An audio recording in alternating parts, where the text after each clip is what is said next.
Atención Cuernavaca, en octubre, noviembre y diciembre aprovecha los descuentos en el pago anticipado de tu impuesto predial y servicios públicos 2026. Obtén hasta 50% de descuento si eres pensionado, jubilado, adulto mayor de 65 años o persona con discapacidad y un 15% de descuento para todos los contribuyentes. Más detalles entre a www.cuernavaca.gov.mx. Cuernavaca, por la ciudad que merecemos.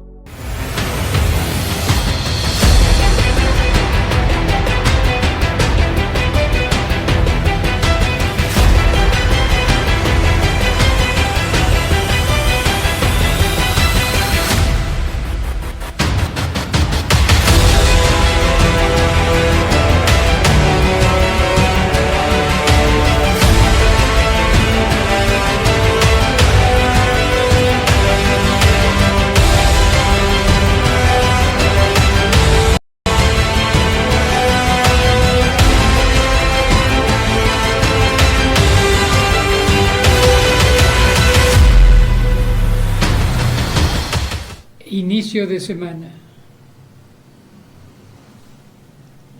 ¿Estamos bien? Ya estamos. Feliz inicio de semana. Una semana fría. Un día lunes bien tequilero, pero con todas las ganas del mundo para poder emitir nuestros comentarios, nuestras opiniones. Y hoy lunes le doy la bienvenida a mi amigo Jaime Sánchez Vélez, porque hoy está muy sabrosa la semana que terminó y que habrá de seguir teniendo repercusiones en esta semana. Mi estimado Jaime. Carlitos, muy buenos días. Te saludo con mucho gusto y coincido contigo en el aspecto de que tenemos una semana muy fría ya. Se acerca el invierno, lluviosa. Y quiero hacer mención aquí contigo que yo no recuerdo una temporada más lluviosa que este periodo. Desde mayo no ha dejado de llover y bueno, yo creo que es bueno. Al final de cuentas creo que es recarga de los mantos acuíferos. Yo creo que las siembras de los campesinos también fueron abundantes de agua para sus siembras, pero sí ha llovido mucho. Y sigue lloviendo. Mira, desde hace, no te voy a dar cifras porque es el primer año que hay tanta agua como es el primero. Sí. Se va a beneficiar la caña, se va a beneficiar el arroz, pero los cultivos de legumbres son los que se van a echar a perder. Exacto. Entonces vamos a tener buenos granos, frijol, arroz, maíz, pero las demás legumbres y verduras, esas se van a echar a perder. Y hay también elementos muy buenos a nivel nacional. Estaba yo escuchando noticias que la red Cutzamala, toda esa red de agua que abastece a la Ciudad de México, pues ya está casi al 100%. Entonces, no como en otras ocasiones, las presas del norte, por ejemplo, en Nuevo León, están al 100%, lo que solía sufrir mucho Monterrey, en el sentido de que las presas que abastecían el agua de la ciudad norteña, en otros años eran unas crisis bastante graves, y ahora creo que no. Entonces, es bueno, yo creo que Morelos también, como tú dices, tenemos suficiente agua, pero creo que es importante también que la gobernadora voltee en la infraestructura del Estado a la construcción de presas, sobre todo en la región oriente, en la región sur, en donde hay las condiciones para poder construir grandes presas y que permitan pues el desarrollo de la región con siembras importantes y sobre todo con abastecimiento de agua. Yo te pongo un ejemplo,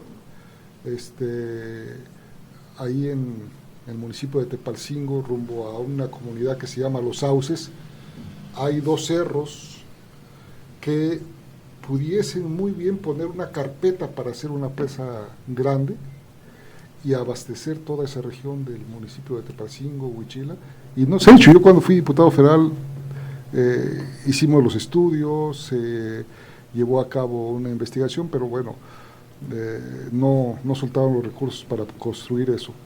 Y yo creo que en este esquema de la gobernadora, que ha estado manifestando su apoyo en el campo y sobre todo en las cuestiones de tecnificación, creo que sería muy importante voltear los ojos a la construcción de presas, porque vamos a tener más adelante esa problemática, ¿no?, de que la falta de agua nos puede acarrear problemas. Estoy buscando. Todas las presas de Morelos no habían tenido tanta agua como la tienen ahora. Exacto. La última vez que hicimos un recorrido por presas fue con Antonio Riva Palacio, hace 30 y tantos años. Y desde ahí para acá, las presas siempre habían estado a la mitad. No subían. Hoy casi ya están todas al tope. Y en Ayala tuvieron que abrir compuertas para que no hubiera un, ¿cómo se le llama?, desborde. Bien. El gobierno del estado tiene que empezar a buscar nuevas alternativas para que tengamos el agua suficiente en época de estiaje.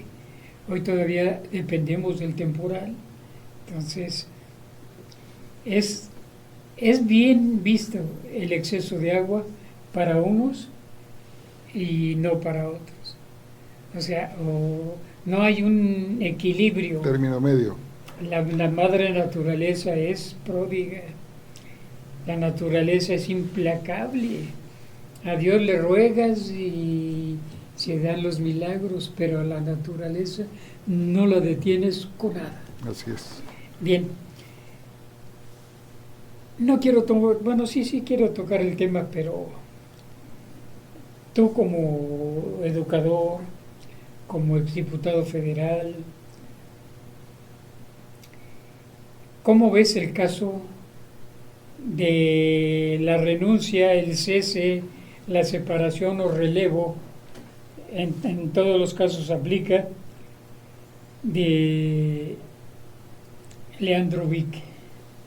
Bueno, es un tema que sucedió en el final de la semana pasada, el viernes específicamente, y lo que yo quiero empezar diciendo que a Leandro Vique lo conozco desde hace muchísimos años.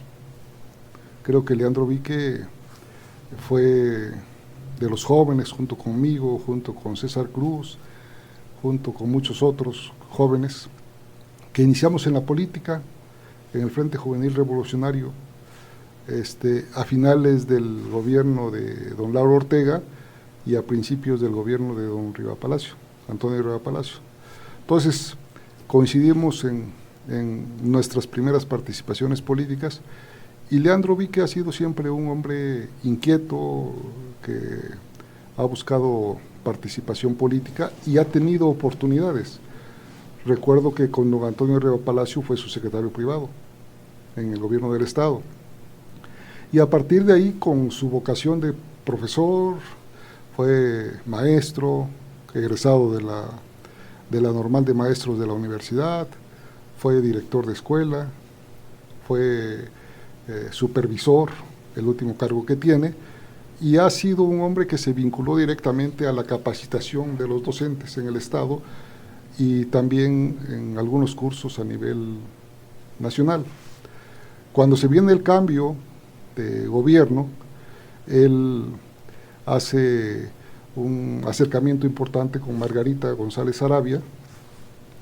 Me parece que las actividades que realizaron en su campaña y con el acercamiento que tiene, le permitieron al final de cuentas que Margarita, la gobernadora, lo tomara en cuenta para dirigir el Instituto de Educación Básica, director general del IGEBEN.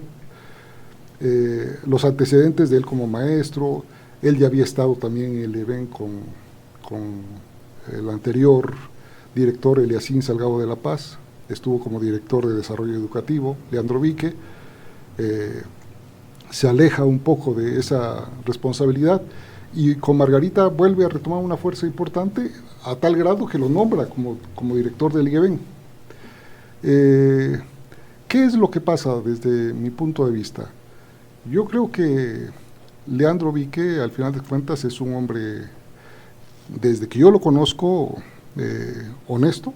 Desde mi punto de vista, yo no le sé otra cuestión de su comportamiento, pero sí en el relevo que se dio, yo estoy de acuerdo en el sentido de que no fueron las formas adecuadas. O sea, cuando hay un cambio de un funcionario, creo que al final de cuentas debe haber cierta mesura, cierto trato para pedir la renuncia, no en la forma tan brusca como se dio el relevo en el IGEVEN. Al final de cuentas hay que reconocer que Leandro Vique es un funcionario de confianza que puso la gobernadora, y que la gobernadora tiene en su momento y en su tiempo cualquier determinación con sus funcionarios.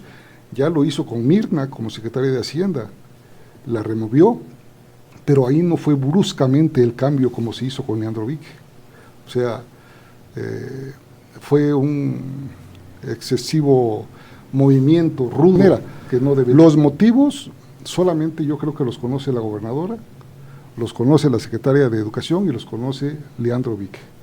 ¿Cuáles serían los motivos de fondo que tuvo la gobernadora para dar la indicación para moverlo? Creo que solamente ellos lo saben. Al final de cuentas, en ese periodo, creo que, y hay que hablarlo también con toda la honestidad, hubo una situación de acontecimientos previos a su remoción, y esos acontecimientos previos fue pues una petición que hizo el CENTE en el sentido de que se llevaran a cabo pues los pagos a los maestros rezagados que no habían cobrado quincenas, y yo entiendo esa circunstancia del sindicato, porque un sindicato, al final de cuentas, ¿cuál es el papel del CENTE? ¿Cuál es el papel de cualquier sindicato? Cualquiera que sea, el de la CROC, el de la CTM, cualquier sindicato de restauranteros, es defender a sus agremiados.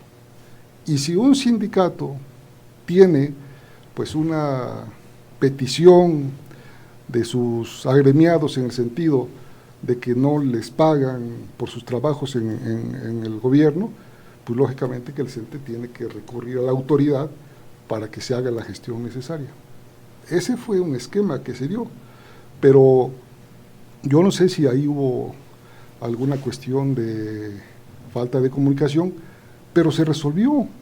Ese caso se resolvió cuando se instalaron las mesas de negociación posterior a ese pequeño incidente que hubo entre el CENTE y el IGEVEN.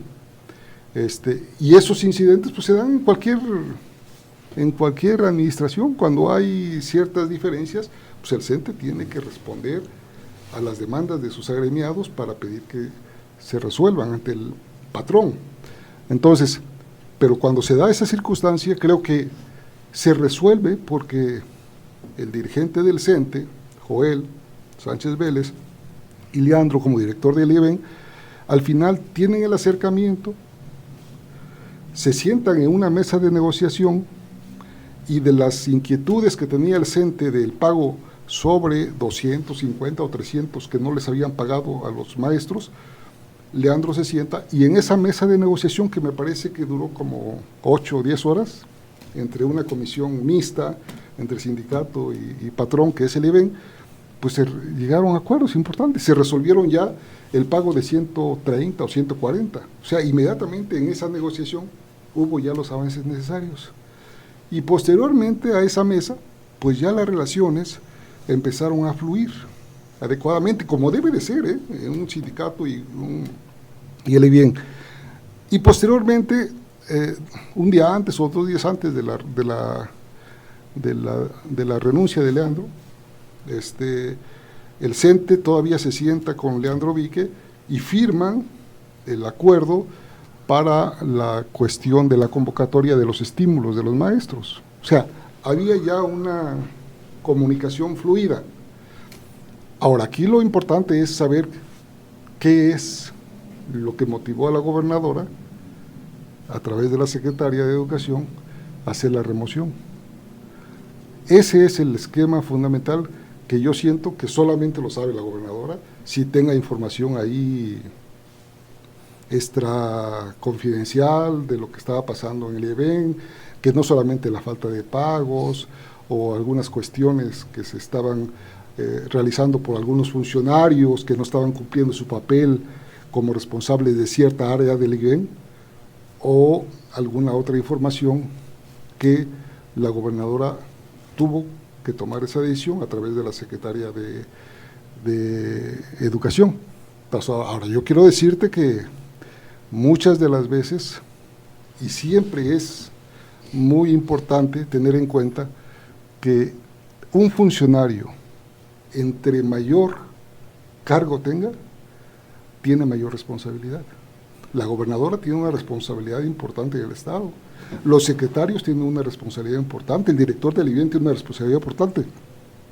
No quiero yo atribuir cierta ineficiencia a Leandro, porque lo conozco, sé de su entrega y de su vocación en la educación. Quizá voy a especular un poco, a lo mejor su equipo de trabajo en esas áreas importantes a lo mejor cometieron ciertos errores o no cumplieron las expectativas de poder solucionar una cuestión de una problemática. La área de la dirección de personal, del IEBEN, el área de la dirección de pagos, por qué se atrasaban los pagos, el área de ciertas cuestiones de los trámites para las plazas, para los interinatos, o sea, ciertas áreas que tal vez en un afán de Leandro haber confiado en ciertas personas, a lo mejor no le respondieron, y lógicamente que esa circunstancia pega directamente en la responsabilidad del director, aunque no haya tenido la culpa. Entonces son ciertas áreas que hay que saber cuidar, porque en el IEBEN hay áreas estratégicas, yo lo he dicho, hay áreas estratégicas que deben funcionar al 100 para que no existan los conflictos con el sindicato, para que los trabajadores no le reclamen o no busquen al sindicato para que lo represente ante esos conflictos. El área de pagos, o sea, no pagarle a un trabajador en tiempo y en forma, que lo tengan 3, 4, 5 meses después de que trabajó, pues es una situación sensible. Lógicamente que el maestro va a acudir a su sindicato para que lo represente, y lógicamente que el sindicato, cualquier sindicato, va a tomar la decisión de defender a sus agremiados. Entonces, en ese caso, yo espero por bien de todos que se aclaren las circunstancias y que Leandro, pues, salga con la frente en alto, ¿no? O sea, lo conozco, Leandro es mi amigo de hace muchísimos años, y yo no le reconozco un actuar malo en su participación por la vida política, ¿no? Que hemos recorrido a lo mejor ciertos caminos diferentes en algunas ocasiones, pues él participó abiertamente con la gobernadora y es respetable. Yo me he mantenido en posiciones políticas firmes dentro de una ideología, pero eso no implica que seamos amigos. Y me parece, en términos graves, reitero, la forma en que fue removido. Eso es lo que yo sí señalo que no fue lo correcto. En todo caso, bueno, hubiese sido llamado por la Secretaría de Educación en forma privada, ordenada políticamente. Oye, vamos a hacer un cambio en el instituto, hasta acá has terminado, y en términos generales, pero llegar ahí en forma estridente al IEBEN, creo que no fue lo correcto, ¿no? O sea, si había algunas dudas, bueno, se cierran ciertas áreas, la unidad jurídica, la dirección de personal, la dirección de del Lusicán para que se revisen todos los procedimientos en donde hay las quejas o donde hay las sospechas de algunas cuestiones de esos funcionarios y se revisan. Pero yo sí que quiero decir que pues la gobernadora no da paso sin tener una situación de conocimiento previo. O sea, ellos tienen toda la información, Carlos. O sea, qué es lo que pasa, por dónde les llega la información, qué es lo que está pasando, pero sí los hechos fundamentales del trato, creo que no lo merecía Leandro Vique. Bien. ¿Cuántos trabajadores tiene el IEB? Pues entre activos, entre maestros, intendentes, apoyos técnicos, administrativos, creo que son más de 20,000, más de 20,000. Aparte, pues todos los jubilados, y es un mundo que el sindicato tiene a su representación, más de 30,000, yo creo, ¿no? Más de 30,000 trabajadores. Bien. Y al final de cuentas creo que es un mundo importante, ¿no? Bien, a lo que voy.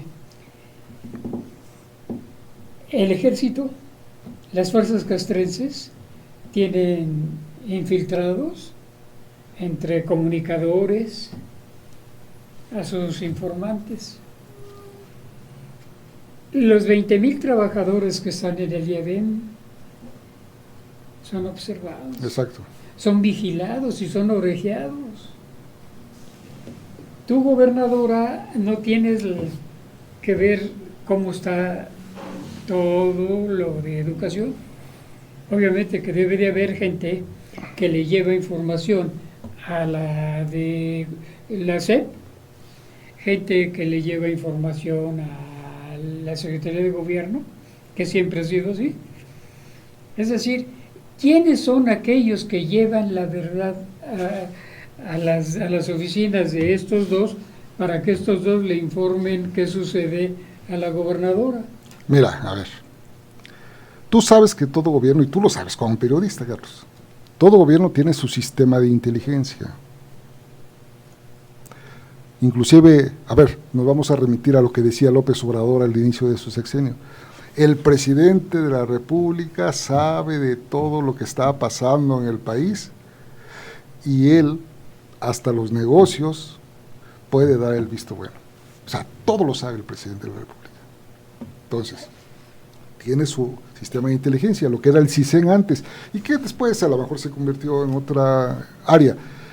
Morelos, o cualquier estado de la República, seguramente tiene su sistema de inteligencia, o sea, tiene gente específicamente en todas las áreas que está pasando la información, desde a lo mejor desde observadores, oyentes, los mismos funcionarios, algunos trabajadores, algunas gentes que pasan información, lo saben. Ellos saben lo que está pasando en cualquier área. Lo que está pasando aquí entre nosotros ahorita, lo sabe el gobierno, lógicamente. Monitorea los medios de comunicación, las opiniones de la gente. Ahora, ¿no va a saber lo que pasa en sus oficinas, en su responsabilidad? Claro que lo sabe. Entonces, por eso yo te decía, ¿cuál es la información que tiene la gobernadora o la secretaria de Educación en el sentido de haber tomado la decisión para remover a un funcionario de su equipo? ¿Qué pasó con Mirna? Reitero, ¿qué información tuvo la gobernadora para remover a su secretaria de Hacienda? Decían que una casa de construcción de 60 o 70 millones de pesos. Yo no lo sé. Pueden ser rumores o pueden ser otras circunstancias, pero mientras no se deslinde o no se aclare, ese escenario va a quedar en el imaginario colectivo de la gente. O sea, esa idea va a quedar. Yo por eso digo aquí, con Leandro Vique debe quedar claro esta circunstancia. Yo a Leandro no le puedo decir una circunstancia que haya cometido algún ilícito, no, porque yo no lo conozco de esa manera, a él no lo conozco así, pero por el bien de él y por la circunstancia de cómo fue removido, creo que debe haber una aclaración y que digan exactamente, a ver, el motivo fue y sí, que la secretaria de Educación aclare, porque tampoco yo creo que es justo, desde el punto de vista, que a una persona se le critique sin pruebas, o se le señale sin pruebas. Si hay alguna acusación, debe haber pruebas. Si no hay acusación, es una mentira y es una falsedad que está desprestigiando la honorabilidad del personaje. Entonces, en ese sentido, aquí la idea, y ojalá en los próximos días, por el bien de todos, haya aclaraciones y que los motivos realmente, o sea, la Contraloría, o sea, Pani, ¿por qué llegó con policías y todo ese rollo? O sea, ¿por qué llega la Contraloría en ese aspecto? ¿Hay algún indicio, alguna información que deba aclararse? Pues no lo sé, yo no lo sé. O sea, hay señales que desde mi punto de vista no son correctas en las formas, pero son señales que a lo mejor no son las correctas para poder determinar la salida de un funcionario. A ver, al anterior director, a Eliasín, N, para no meternos allá, no le hicieron este tipo de cosas, ni se le hizo su entrega-recepción, no sabemos en qué condiciones la recibió Brique. Lo que sí sabemos, la opinión pública y lo que se ve desde afuera hacia el gobierno de Margarita, es que se le fueron a la yugular, sí, de la forma, como perros de presa, Rottweilers o el más sanguinario Pitbull, se le fueron y llegaron, o sea, tú ves las imágenes, sí. Y llegó todo un equipo así como, bueno, ya la ambición se les veía desde que pisaron. Exacto. Entonces necesitamos como sociedad una verdadera investigación. No estamos pidiendo que se exente a Leandro Vique. Leandro Vique es una persona honorable. Yo no meto las manos al fuego por nadie, pero Leandro Vique cuenta con todas las simpatías de muchísima gente. Y llegaron peor que la gestión en la época de el bigotoncillo. O sea, fue una masacre, o si podemos llamarle aquelarre o pandemonio. Muchos demonios llegaron ese día viendo a ver que había mal acomodado. Sí, o sea, creo que todos coincidimos, o sea, los que hemos estado viendo este tipo de circunstancias coincidimos que no fueron las formas. O sea, remover un funcionario de esa forma no es la forma correcta. Ahora, creo que hay formas mucho más diplomáticas. Máxime si Leandro es cercano o es equipo de la gobernadora, porque se la jugaron juntos. Entonces, yo también entiendo aquí las facultades de un gobernador o de la gobernadora Margarita, entiendo las facultades que tiene. Ella pone a los funcionarios, pone a su gabinete en una idea de que van a cumplir con responsabilidad y con trabajo en su encomienda que se les da, y ella puede quitarlos también, por la razón que sea, porque son puestos de confianza. Entonces, lo que sí hemos estado coincidiendo es la forma. Y ya como tú dices, o sea, por el bien de las aclaraciones, pues que se aclare, o sea, que se aclare. Yo creo que eso de las cuestiones que tengan como fondo alguna cuestión de la remoción, pues esas se pueden aclarar. Y eso lo puede, por eso yo te digo, nosotros como ciudadanos o como analistas o como personas que hemos tenido alguna experiencia política, ya como diputado, local o federal, pues nosotros vemos lo que pasa, pero la realidad exacta la sabe Leandro Vique, la sabe la secretaria de Educación, la sabe la Contralora, porque llegó también ahí la realidad exacta, y la sabe la gobernadora. Porque la gobernadora, si bien a lo mejor dio la indicación de remover a Vique, yo no creo que la gobernadora haya hecho la indicación de que fuera de esa forma tan espectacular como lo hicieron. Yo creo que no, ¿eh? Así como la he visto en su trato con la gente, de respeto, de pues más o menos tener una ecuanimidad con la sociedad, con los grupos, suponiendo sin conceder que la gobernadora dijo, bueno, pues hay que remover a Leandro Vique. Las razones ella las sabe, o sus asesores, o la secretaria, pero yo no creo, yo no creo que la gobernadora haya dicho, háganlo de esa forma, que lleven policías, y que no creo que lo haya, no creo que lo haya dicho, sí. A lo mejor fue ahí ya los que fueron, pues dijeron, a ver, mándame los policías y vamos allá, vamos a hacer así. No, eso ya fue responsabilidad de los demás, pero no creo que de la gobernadora. A un día 2 de cumplirse el primer año de gobierno, para mí lo que me queda claro es que la rebatinga, la disputa y la lucha por los cotos de poder apenas empieza. Sí, y yo creo que es una fecha ahorita, y aprovechando la cuestión de la educación, es una buena fecha ahorita que ya se viene el informe de la gobernadora para que se reflexione acerca de la educación en el Estado. Y te voy a decir una cosa. Yo creo que aquí la educación en el Estado está divagada, o sea, está polarizada. Por un lado está la Secretaría de Educación, por otro lado está el IEBEN, por otro lado está las organizaciones de las universidades, por otro lado está la educación media superior, por otro lado están los CEBETIS, bachilleres, CETIS, o sea, es una atomización de todos los organismos de la educación en el Estado, donde no hay una dirigencia rectora de la educación en el Estado. Y te voy a poner un ejemplo. ¿Qué se necesita desde mi punto de vista? Se necesita articular todos esos organismos en un solo mando. Y para eso se necesita el Congreso. ¿Y cuál es el solo mando? Que tengamos un secretario de Educación con una reestructuración orgánica de la educación en el Estado, desde educación básica, educación media superior, educaciones particulares, universidades. ¿Qué quiero decir esto?